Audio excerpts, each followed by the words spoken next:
Namaskar, and Ambassador Chinoy, I thank you for a very generous introduction.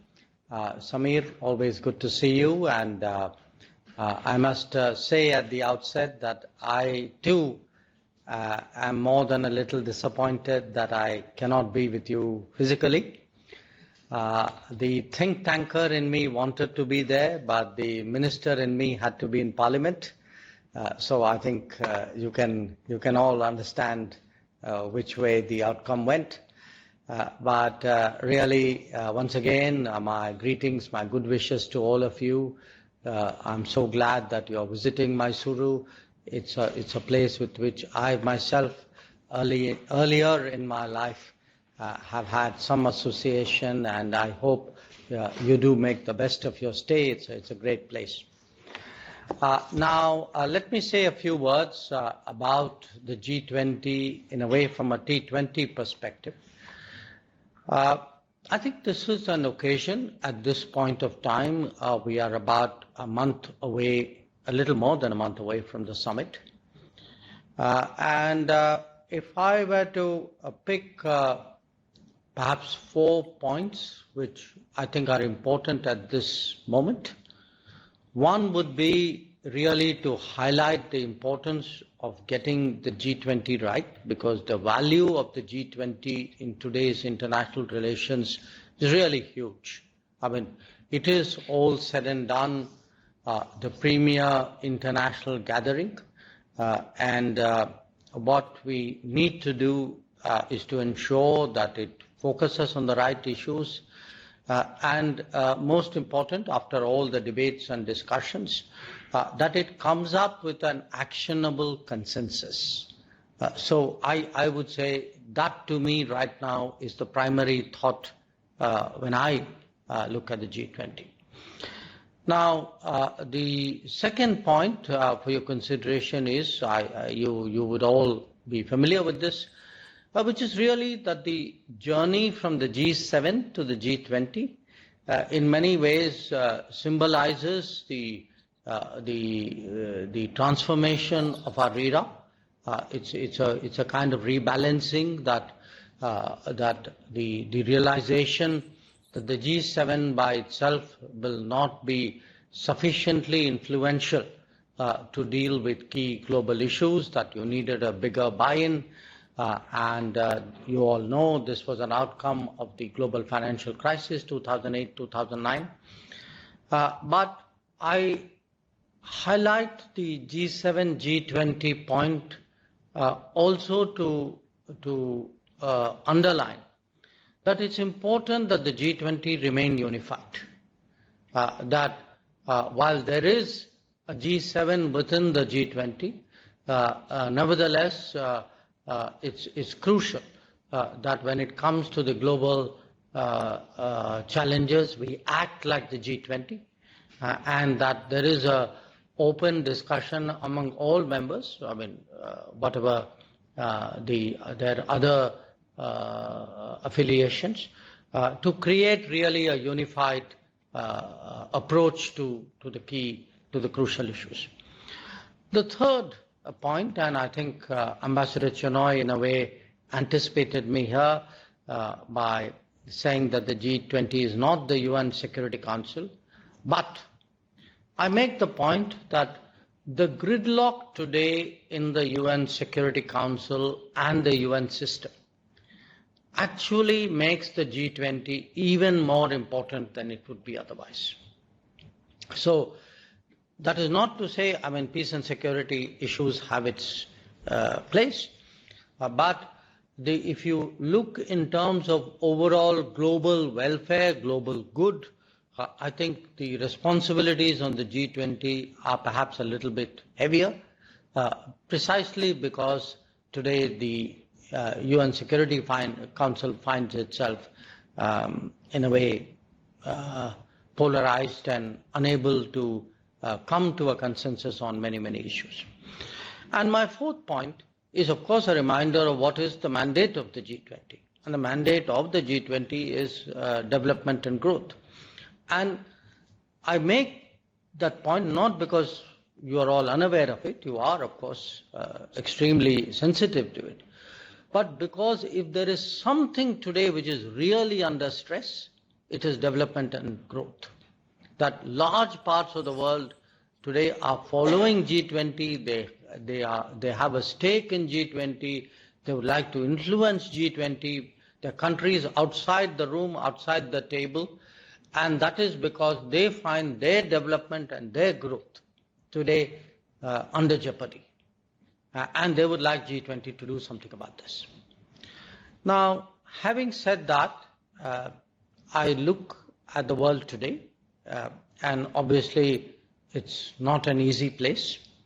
But if I were to, in a way, conceptually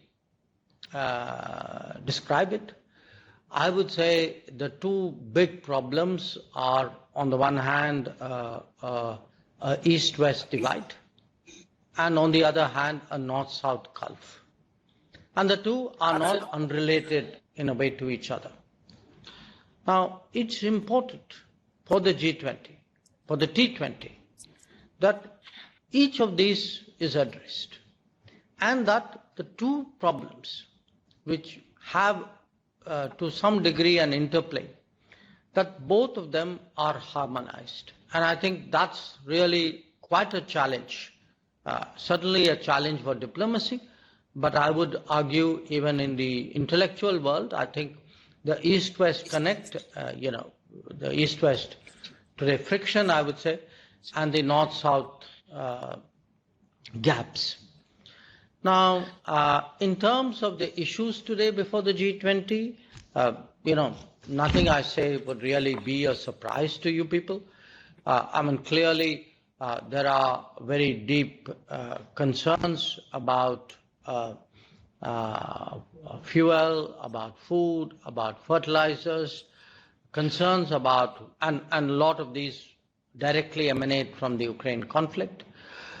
There are pre-existing concerns about the impact of COVID, not just on health, but impact of COVID on development, on resources, on debt, on disruptions, even on governance. And then there's the pre-existing, which is issues like debt and trade, which have got aggravated, partly because of COVID, but also because of the Ukraine conflict. And then how does this all play out on two very, very crucial issues for not just countries, but really for the future of the planet, which is the SDG, whose achievement today is clearly under stress, and climate action. That, if you are looking at a world where the problems are getting bigger, but the resources are getting more stressed, where the attention span is not what it should be, then I think we really have a big problem on our hands. Now, a lot of this, I must tell you, was discussed, when we took up the presidency. We decided that if we are to be fair to the countries who are not in the room, and it's important to be fair to them because a lot of these countries are the countries who are facing the brunt of the problems that I described to you, that we need to hear them. It should not be our intuitive sense of what they feel. So we actually went through this exercise of what was called Voice of Global South, where 125 countries participated in deliberations in the month of January. So many of the sentiments that I expressed to you, the assessments that I share, the concerns that I convey, these are not just our own. These are the distilled essence of what 125 countries today, at least 125, feel about the state of the world. Now, we are now chronologically significantly down the way where the G20 is concerned. A lot of the ministerials have taken place. Some of the important ministerials still, some of them have happened. Some have more rounds to go. And in a way, you could say the jury is still out. We've had some achievements. We've still had a lot of work in progress.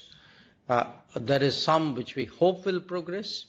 But I would certainly flag the development ministers meeting, partly, of course, because I happen to chair it, but the fact that we were able to get a consensus around the idea of a sustainable lifestyle, that we were able to get really a full focus on the challenges today that SDG realization is facing. We sought to put women-led development more strongly on the table. And of course, one of the perennial issues, but which another track was looking at, and as I said, that's still work under progress, is in regard to multilateral development bank reform. In all of this, of course, there is also the issue of whether we can come up with a credible form of green financing. I think it's something which goes to multiple tracks out here.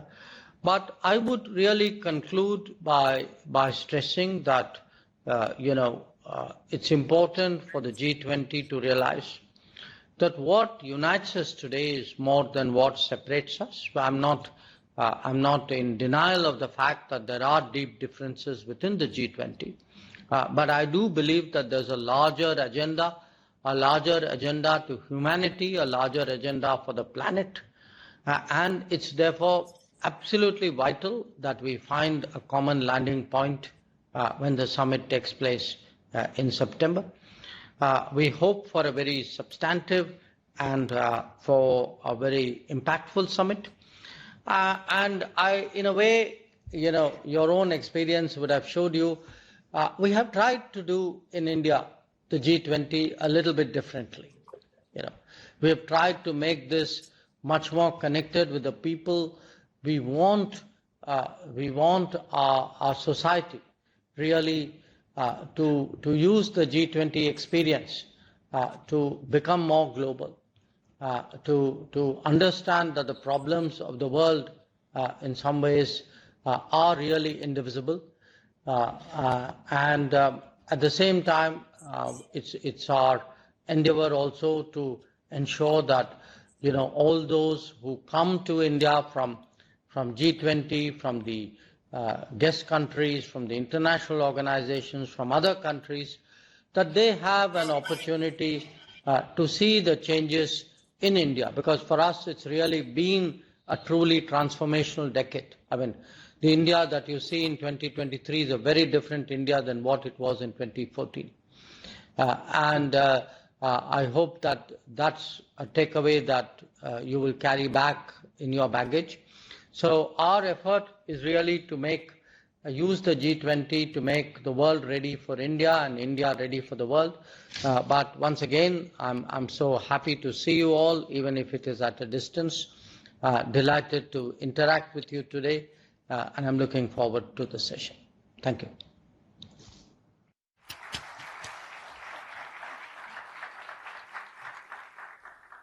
Mr. Foreign Minister, I'm going to pick up something that you said in your remarks.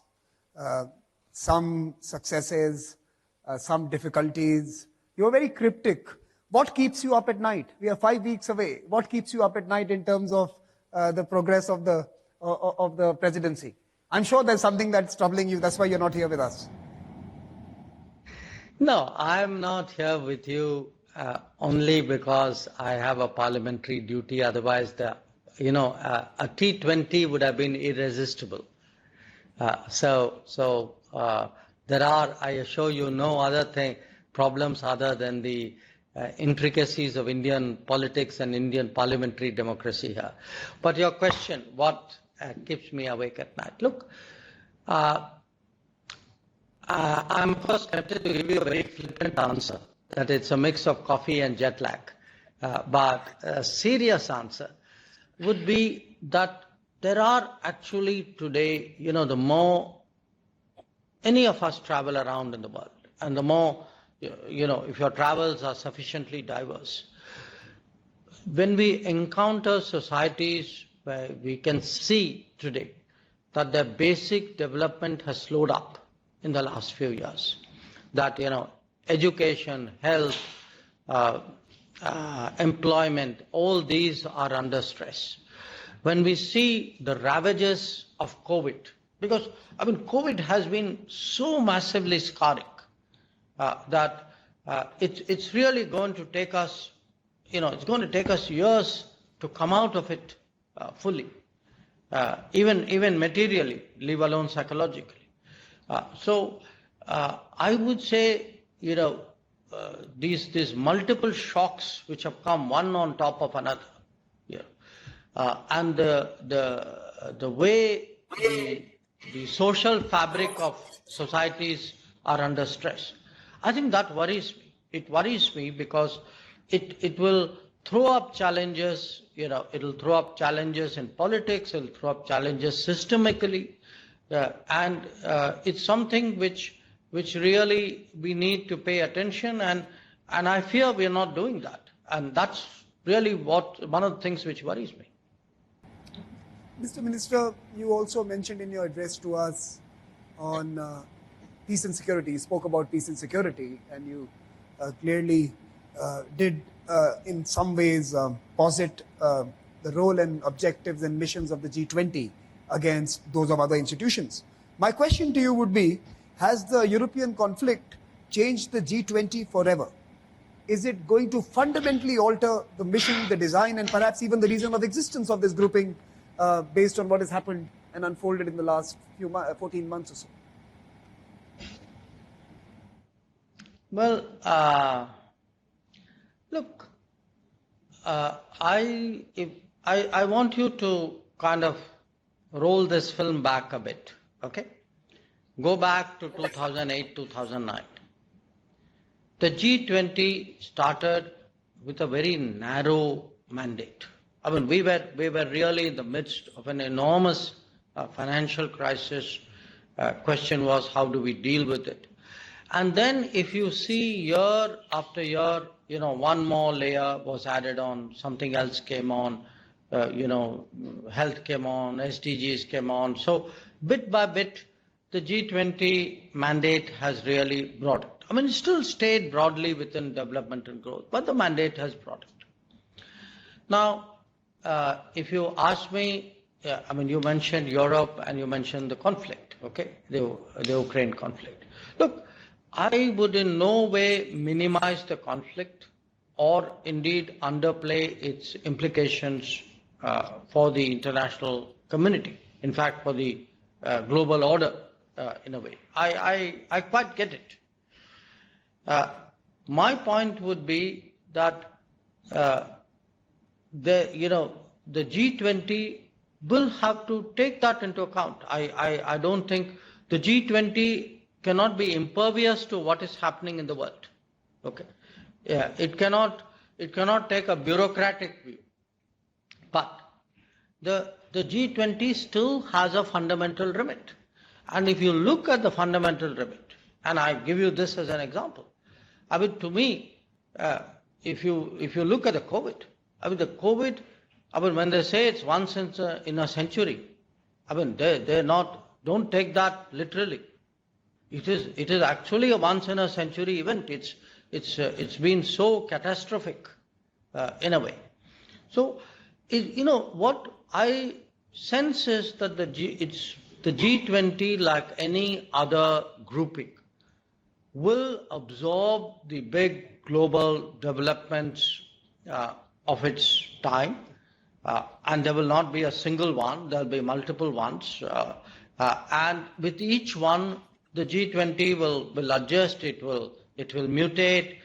It will improvise, and that's what actually we are seeing. So it's not like we have a single problem and a single consequence. I think we have multiple problems, and we have really serious multiple problems, and it's for the G20 to, in a sense, capture the entirety of what is happening in the world. So and then see, okay, what is the best contribution it could make in that situation. Dr. Jaishankar, you did mention in your remarks, and I've noted it down, that the Voice of the Global South Summit, the effort to listen to 125 countries. But it is also true, sir, that many say that you have spent more time in the African continent than you have at South Block in New Delhi. The Prime Minister has made this a central theme of India's foreign policy. But in concrete terms, what is the new future that your engagement with the continent, Prime Minister's ambition with the continent can architect with the G20 for the future? Well, I am tempted to tell you they don't call South Block for nothing. So there's a natural proclivity to look south. But having said that, look, one of the reasons why I've actually been visiting a lot of my counterparts in Africa is that we do believe that these multiple shocks which are described, if there's any geography which has really taken a hit as a consequence, everybody took a hit, but I think Africa took the hardest hit. And I think in fairness, it's important for the world today to recognize that.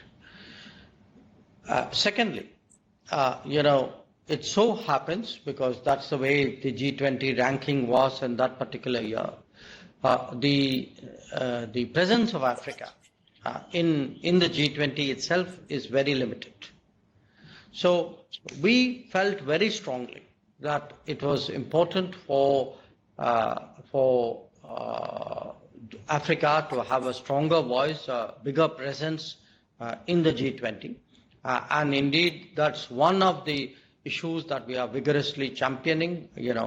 Our Prime Minister feels very strongly that the African Union must have a permanent membership of the G20, and we are in the process of eliciting a consensus from the other member states of the G20. But Africa is also the continent of promise. Now, if you look at what Africa has got going for it, I mean, it has got the demographics, it has got the resources, it has got the talent, it has got the location. But unless we fix today, it's really, I would say, almost hypocritical to talk about tomorrow. So we need today to focus on Africa, and frankly on the rest of the global south as well, but particularly in Africa, if we are actually to ensure a broad-based recovery. It should not be that after these shocks, the recovery then is so uneven that there are parts of the world which come out of it and say, okay, I'm good, and there are parts of the world who are still struggling, but their voice is not heard.